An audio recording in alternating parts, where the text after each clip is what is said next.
Hi, everyone. This is Dr. Tracy Jones. Thanks for tuning in to the Tremendous Leaders on Leadership podcast. Today, our special guest is Donna Skell. Donna is the executive director of the 40-year-old ministry out of Dallas, Texas called Roaring Lambs. And before that, she and her husband own a chain of ladies' health clubs worth over $10 million with over 600 employees. So you're going to hear a great interview from a nonprofit and a for-profit leader on what it took Donna to pay the price of leadership.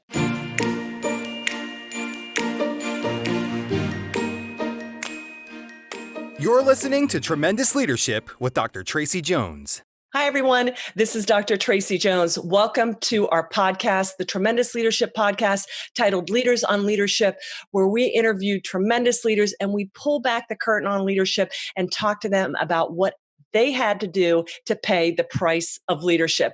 And today, I'm so excited. I have a dear friend on our interview today. Her name is Donna Skell, and Donna serves as the executive director of the 40-year-old nonprofit called Roaring Lambs. And she'll tell us a little bit about that.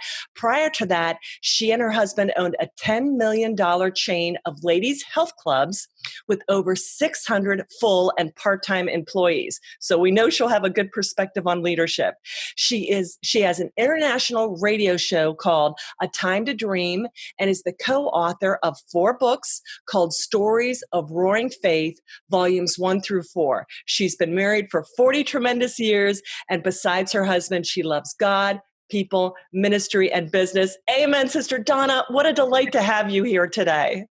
Thank you, Tracy. I'm glad to be with you. So see your face again, and I hope that what is said this morning can help a lot of people. Well, we're so excited. And Donna, you bring a really unique perspective to leadership. You and my father go way back.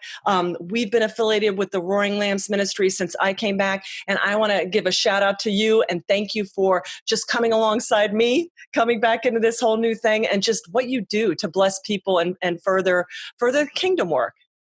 Well, I loved your dad so much. We didn't have a lot of communication, but whenever I saw him, there was something that happened. I would walk away richer. And I just learned so much from your dad. He was a tremendous influence and mentor in my life. Thanks, Don. Well, he and my mother both loved you. They thought you were elegant, godly, just ethical, they thought you were the cat's meow. So thank you for blessing my parents.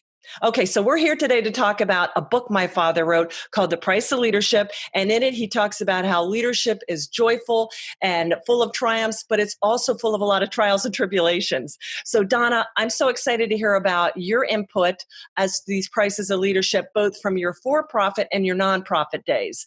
So the first one he talks about is loneliness and how as leaders, it's lonely at the top. And there's going to be times where we kind of feel like maybe we're out there on our own.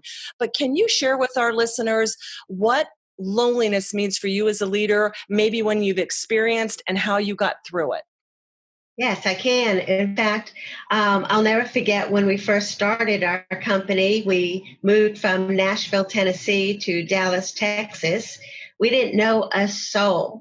And the first thing we had to do was put an ad in the paper and recruit and hire some folks to join our team and help build this company. Mm-hmm. And, there were a couple of gals that we hired immediately that I just really liked. I was really drawn to, and I would have really liked them as a friend.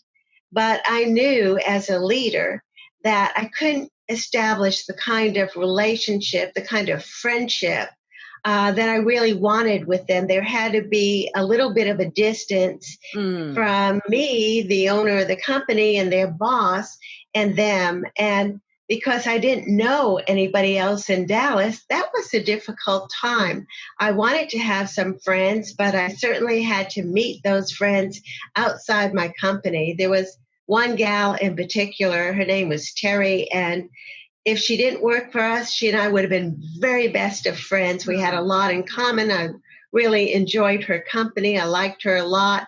And it was hard. It was difficult to maintain the relationship of employee-employer rather than just be friends. There were a couple of times we'd go out to lunch and, even conversations that we had to be a little bit different than conversations I would have had with my best friend. I probably would have expressed some frustration at work, but as the boss, her boss, I couldn't do that. I had to maintain a certain relationship with her. So it is hard when you're the leader and you have friends or you have people that you want to be friends with, but it's a different relationship from a leader and, let's say, a team member or employee and a friend. So just understanding the difference in relationships that you can have was one price of leadership that I paid.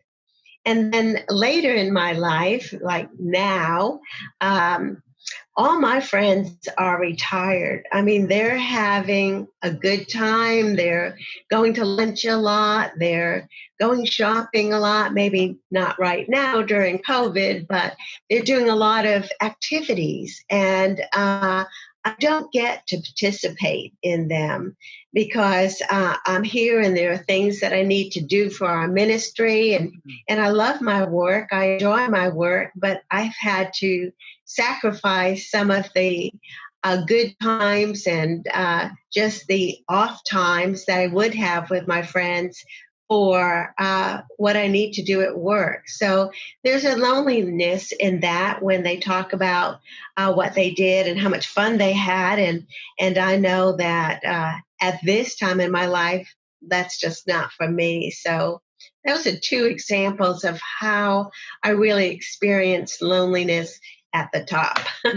Well, I really appreciate that. And that first one, coming from the military, they call it fraternization. And we all work together and we all would lay down our lives for one another, but you still have to maintain just boundaries. And it doesn't mean that you're not a good leader, but that is tough because we all want to be liked, but you have to just maintain that kind of thing.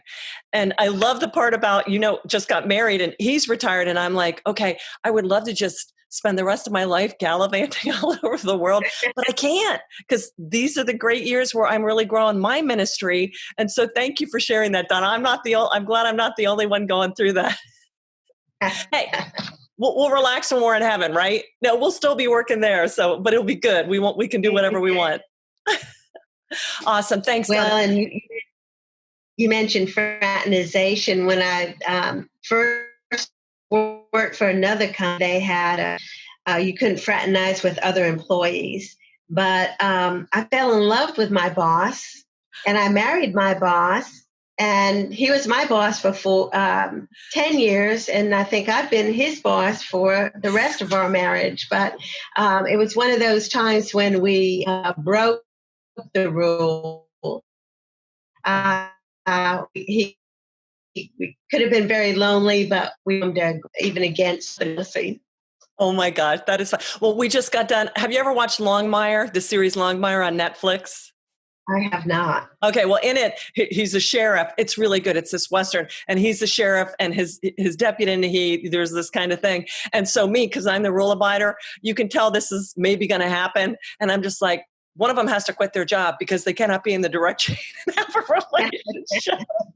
And in the end, they did get together, and then he stepped down. So all is at peace in the world. Love conquers all, and they still followed the rules. But that's so funny, Donna. I love that. And it works out sometimes. Yeah. So good for you. All right. So the next one my dad talked about was weariness. And how running and building an organization and taking care of people, it is daunting. And keeping your eye on the prize and running the race it takes a lot of energy. Can you share with me how you stay refreshed and what are some of the pitfalls that we don't need to let drain us, but do? And just share with me, you've been doing this a long time and very well. So how do you stay strong and run the race well? Well, I heard a quote once. It said, all the good things are on the other side of being tired. And so Wow. I just have to remember that when I'm tired, that means something good is going to happen if I just persist. I love that. So another thing that I have to remind myself is there's always enough time to do the things that God wants us to do. And for me, that's really important because if it seems like I don't have time for something, I have to ask myself, maybe maybe God doesn't want me to do that right now. Maybe he has something else that he wants me to do. And so I'm just mindful. There's always enough time to do the things that God wants us to do. That is And I such, know oh man, that's really good, Donna. I'm sorry, go on. And I know from being in the exercise business for so long that exercise gives you energy. Now, for most people, they would think, oh, I'm too tired to exercise. But I know from experience that when you go out and take a walk, or when you do something like run up and down the stairs in your building for a couple of minutes, you will be refreshed. Mhm. It will get the blood circulating. It will get the endorphins flowing to your brain. It will give you fresh energy. And with fresh energy, you can do more things. So even though, being a leader is tiring, there are things that you can do. Try to have fruit in my office, and every now and then when I feel like my blood sugar is going down, I'll have a plum, or I'll have some grapes or something that will just not that I'm even hungry, but that would energize me. So there are a lot of things that we can do that really can help us energize. Absolutely. And the body's a temple. I mean, we are in mortal flesh for right now. And so taking care of that. So that's interesting. So there's a weariness that just drain, but then you got to pay attention to your body too, if there's a physical weariness. Right. Yeah. And I was thinking physical first, but weariness in business, sometimes I just need to change the task I'm doing.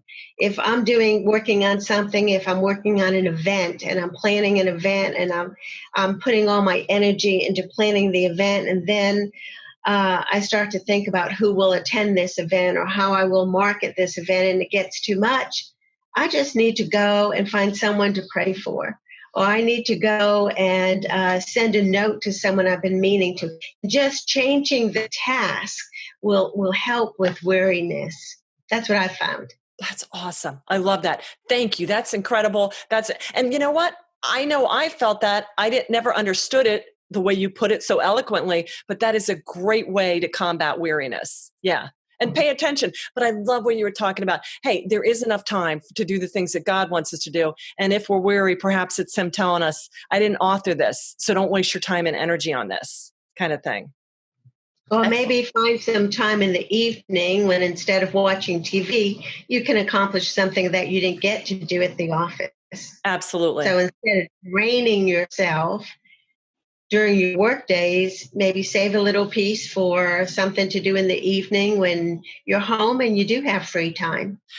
Well, I'm so glad you hit on that too, because Leah, my co-leader, and I were talking about that too. And I get a lot, I'm a night owl, and I get a lot done in the evening. And so during the day, there's other things I'm doing. But some people, it's really what works for you. And we've had some leaders say, hey, at 5, I make sure I've done everything I can, and then I go home, and that works for them. But I'm kind of like you. If that's not what works for you, I'm very much, I save a couple hours in the evening, not because I'm a workaholic, but because there's other things I can get done.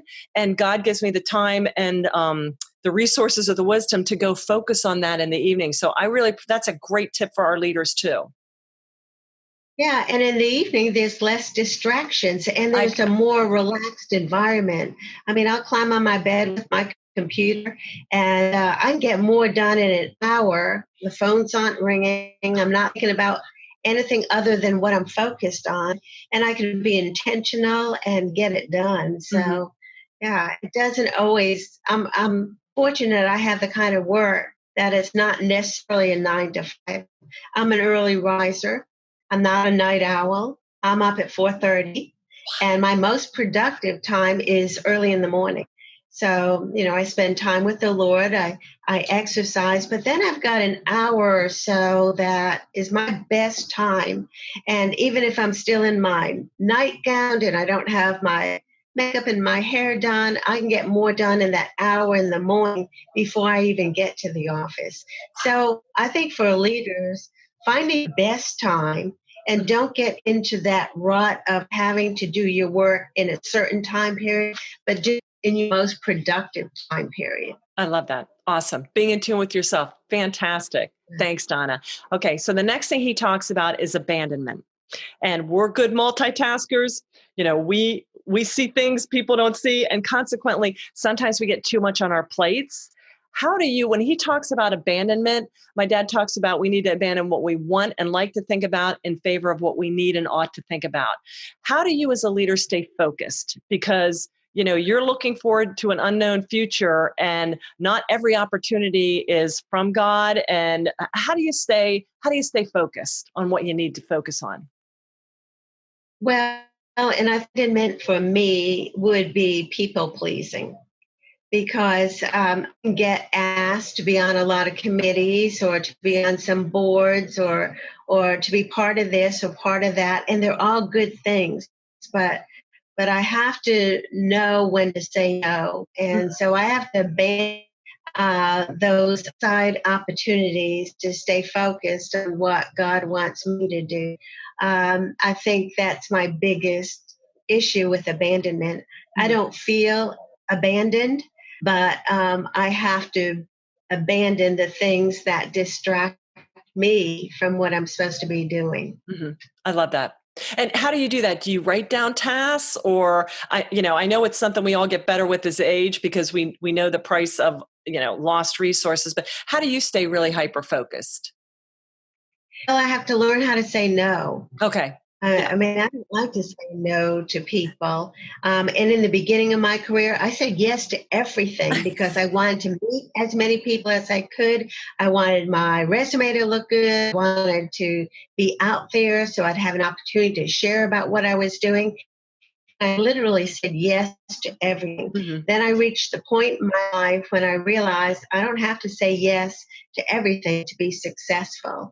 Mm-hmm. I can be more successful by picking and choosing and saying no to some great opportunities, but not for me, not at this time. That was hard for me, and I've had to learn how to abandon those opportunities that, even though they're good, they weren't the best for me. I love that. And that's tough for us because I know you say people pleaser, but I know you also just want to help people and provide value. So it's tough to say that. It was funny because just the other day I got an email from somebody, starting the podcast, requesting guests. And the one person graciously said, "Hey, thank you so much, but I have 3 things I'm focusing on right now and I need to really stay focused on that. So thank you, but no." And I'm like, there you go. That's abandonment. That's really staying hyper focused on it. So I really appreciate that. And that is important as leaders. It's the old good to great. There's so many things we could do good, but we need to really channel our resources towards the one great thing that we're being led towards. So thanks for sharing that, Donna. All right. So the last one my dad talked about was vision. And my father talks about vision in the terms of vision is really just seeing what needs to be done and then doing it. And that's why we call people visionaries, because we're like, oh my gosh, somebody actually, because I think a lot of us see what needs to be done, but so few are willing, many are able to go out and do it. But what does vision mean to you, and how do you gain wisdom and vision? Well, for me, especially in leadership, vision isn't so much about me seeing the future and knowing what direction I am going, but to help others see the vision. I mean, a vision just by myself, I'm not going to make it. Wow. And I'm a big believer in it's who you surround yourself with, even, to avoid abandonment and to avoid weariness and to avoid loneliness. You have to surround yourself with the people who are going to lift you up, the people you enjoy being around, and the people who can catch your vision. So I think it's really about helping others see your vision with them in it, helping them see your vision and knowing that they can be successful in what they're doing by being part of your vision, that you're elevating them to be all that they can be by giving them a vision and helping them succeed at it.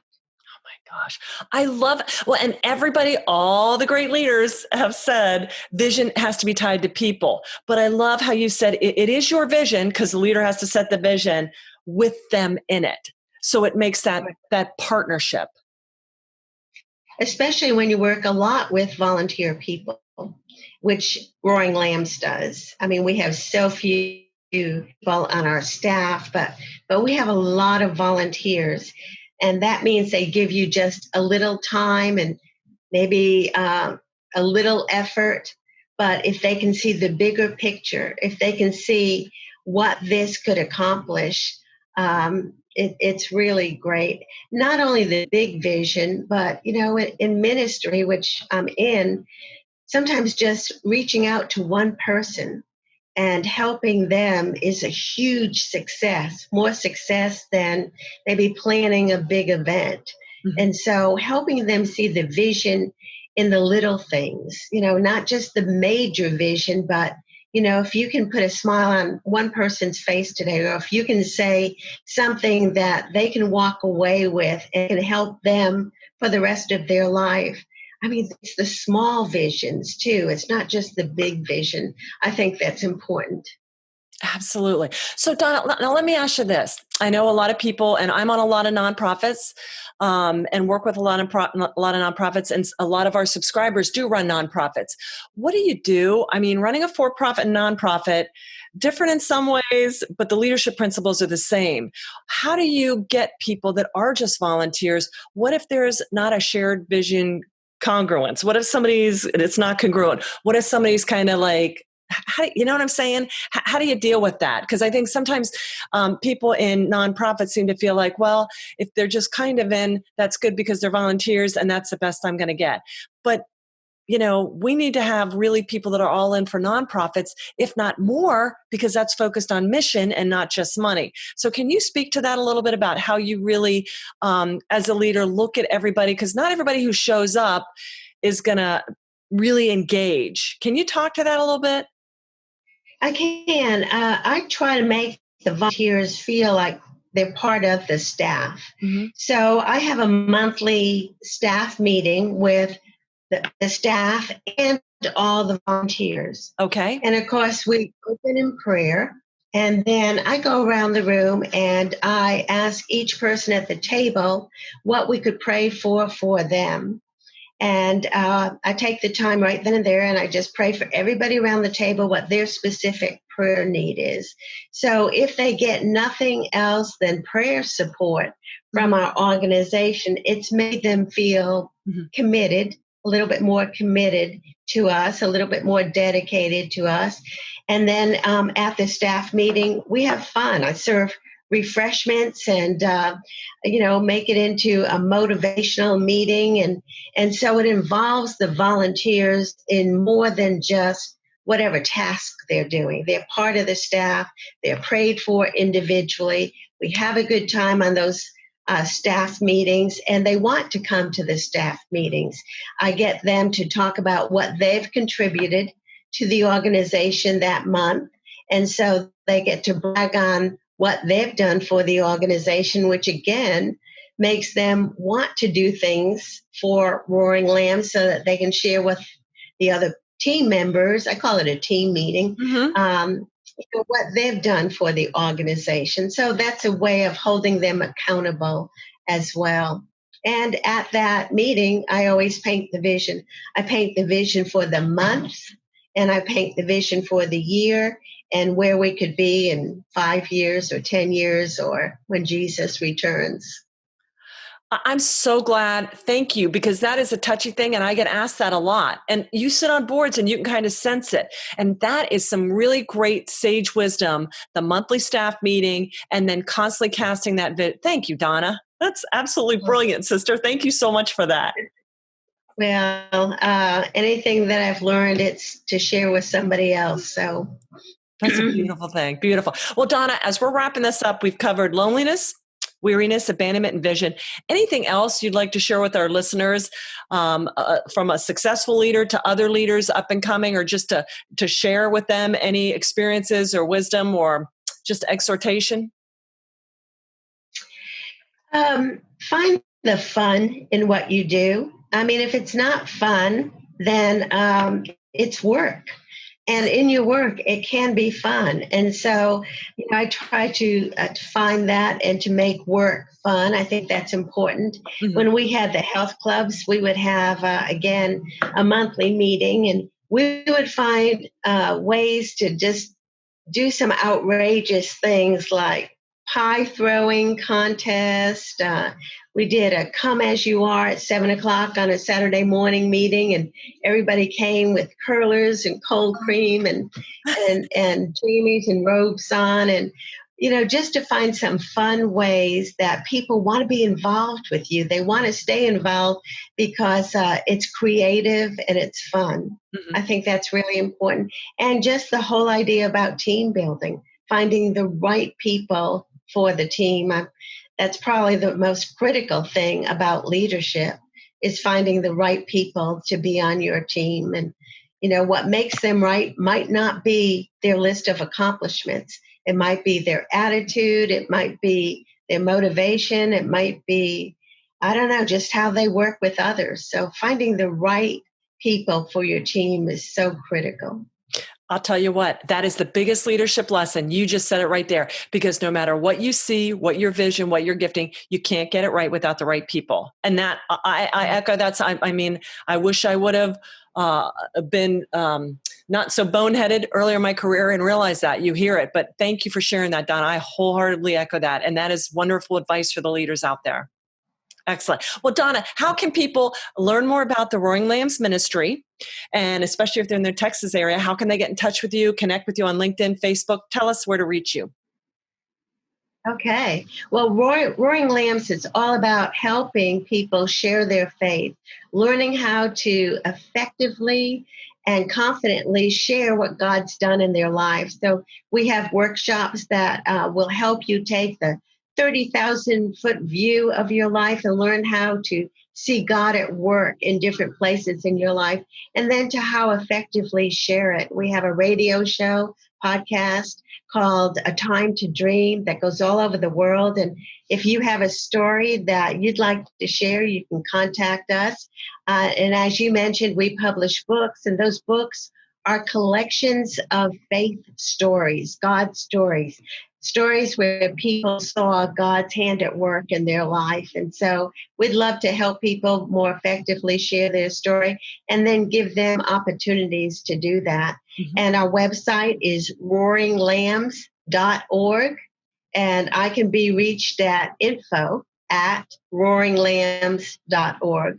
Our phone number is 972-380-0123. And so if I can help anybody out there more effectively share their story, I would love to do that. Oh, thank you, sister. And for our listeners, we're going to put all the links down there so you can go back to this. And again, Executive Books, Tremendous Life Books, Now Tremendous Leadership has been affiliated with Roaring Lambs for many, many years. And you inducted my father into the Roaring Lambs Hall of Fame not all that many years ago, but a little while back. And it's an incredible great evening. Yes, it was a great evening. He deserved it. You know what I learned about your dad? What's that? He would carry this little book around called Valley of Decision. Is that the name of the book? Valley of the Vision. Valley of the Vision. And he would go up to people, strangers, and he would say, I have a little trouble with my eyes. He said, would you read this to me? I need to hear this again. And of course, he knew exactly what it said. He would have people read it for their sake, and he would just go up to strangers and ask them, and it was all encouragement. It's just words of encouragement. He would take one page and he said, I need to hear this, but I can't read it. Would you read it to me? It was so beautiful. I did not know that. Now, I knew when people came to him, rather than tell them anything, he'd just pull a book out and let them read, kind of thing. But I didn't. Oh, Donna, thank you for sharing that. I thought you do it with so many people. We can do that too. That's incredible. Oh, wow. All right, Donna. Well, listen, thank you so much, Donna. What a blessing you are to me and to our listeners and our tremendous listeners. You hear how to get in touch with Donna. And just thank you guys so much for tuning in, and have a tremendous day. Thank you for listening to Tremendous Leadership with Dr. Tracy Jones. Find out more about Dr. Jones at www.tremendousleadership.com. If you've been ignited by something you heard in this episode, Let us know by leaving a review for Tremendous Leadership wherever you listen to podcasts, or by sending us a message through www.tremendousleadership.com.